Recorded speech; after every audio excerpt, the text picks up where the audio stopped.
Now we're going to talk about 5 tips on how to find the right divorce attorney for you. Because not all divorce attorneys are made equally. Finding the right divorce attorney is crucial to navigating the divorce process successfully. Here are 5 tips to help you find the right divorce attorney for your needs. Number 1, research and interview multiple attorneys. I think that makes sense. Don't settle for the first attorney you come across. Research and interview several attorneys to find the one who aligns with your goals and communication style. Ask friends, family members, or colleagues for referrals and read online reviews. I think that's all goes without saying. Getting referrals.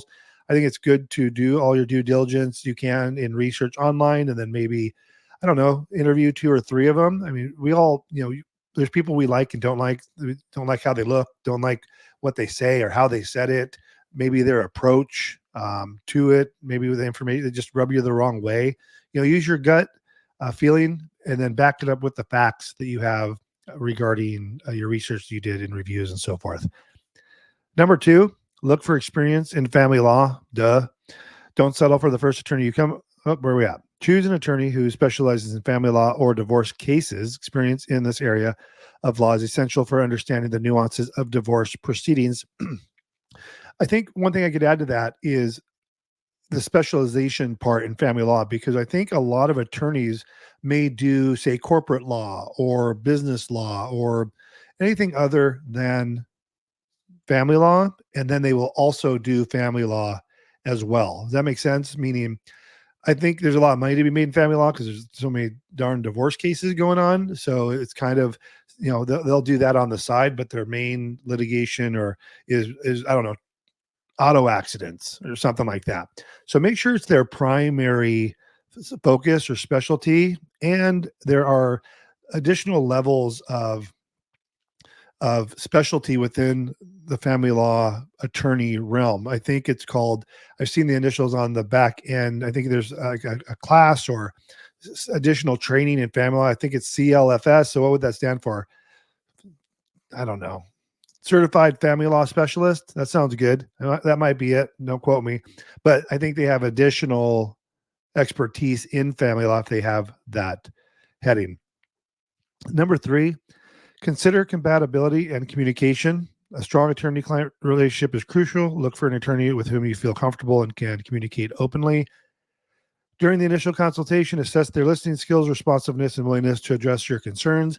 I think it's important that communication be there because you want to be able to relay to them what you want out of this process versus them telling you what they can get for you. And if they're not hearing you and they're relating something completely different to the opposing counsel, or if your spouse doesn't have an attorney, they're communicating with them and the message is getting skewed from what you said by the time you get to them. What was that movie? Fast Times at Ridgemont High. Jeff Spicoli, called him the D word. And by the time it got back around through the school, I think they said he had stabbed him. So you got to make sure that you're duplicating properly the information you're telling your attorney, which goes into number 4, assessing their approach. Discuss the attorney's approach to divorce cases. Some attorneys may prioritize amicable settlements and mediation, while others may be more aggressive in litigation. Choose an attorney whose approach aligns with your preferences and objectives for the divorce process. And this is critical because I've been doing this 12 years, and prior to that, worked for a law firm, worked for the courts. And I know, at least in my local area, who the aggressive attorneys are, who the ones are more mediated or amicable settlements and more of a collaborative approach. And to the point where if, say I have a consultation with someone and I can tell it's not amicable at all. And I'll say, look, you're going to need an attorney because of X, Y, and Z issues you brought up on this call. I'll say, now, based on this, I think, I can give a personal recommendation to an attorney because I know how that attorney is. Meaning, if someone's canceling, locking doors on you, or removing the car, taking you off of title, taking you off of health insurance, closing bank accounts, doing all this crazy stuff, I think you're going to need an aggressive attorney. You don't need a collaborative attorney at that point. So I know who those ones are. To the other end of that, if you guys are amicable-ish, but you're not in agreement and you need someone to represent you. You may not be going to trial, but you need someone to represent your best interest. I think a collaborative attorney would be best in those situations. Obviously, what happens if you were like, you just need a little bit of legal advice and you need someone to represent you and just handle your affairs for you because you guys can't do it together. If you had the aggressive attorney, maybe you guys end up going to trial for issues that you didn't even have until you had the attorney. And I've heard that come up where they said, Tim, we were amicable. We hired an attorney because we didn't know there's like services like mine that are more collaborative. And we were in agreement. And then it turned out that the attorney said something or did something without me knowing about it. And next thing you know, we're no longer in agreement and we're fighting. And now he has an attorney.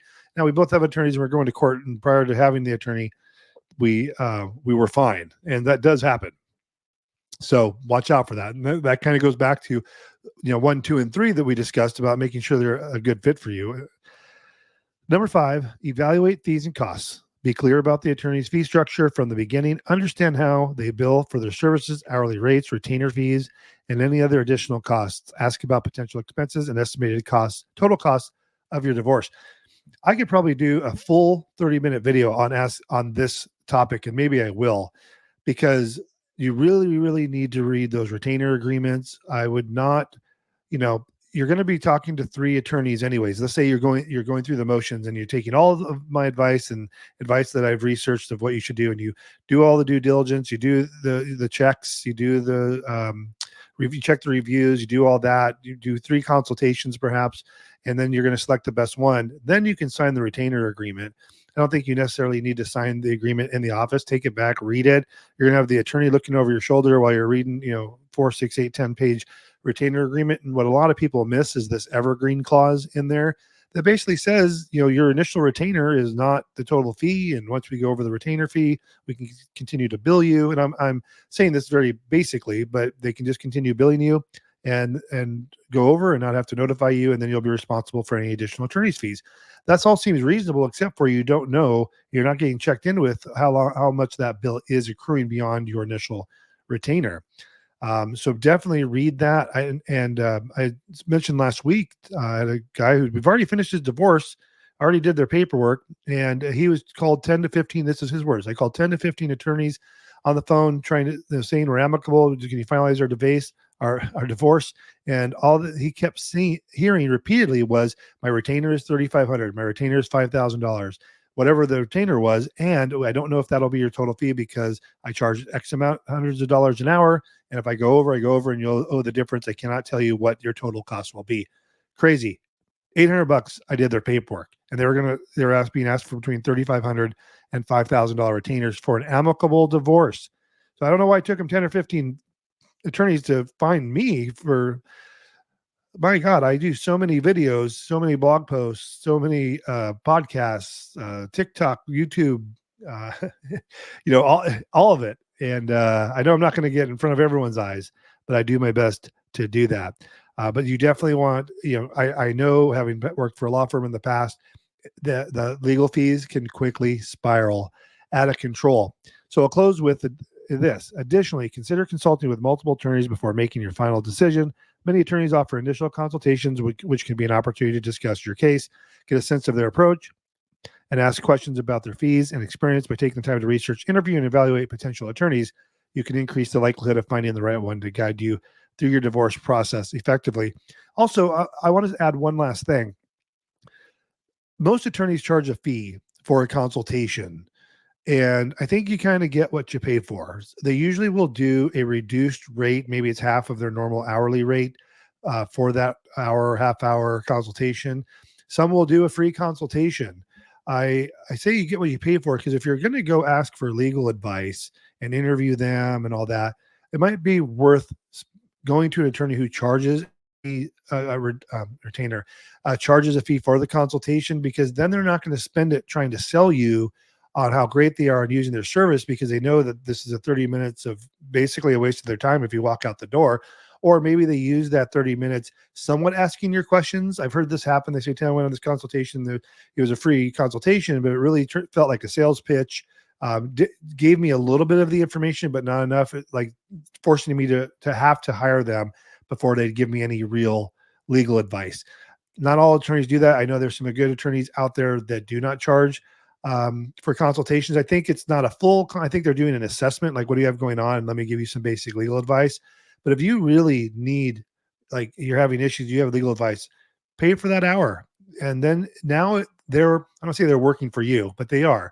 They're not going to, if it's a $300 for an hour consultation, use that time wisely. Go in with a legal pad with your questions. Have done some due diligence research online. Learn about the community property law. So you're not wasting time with basic questions. You want to make it specific to your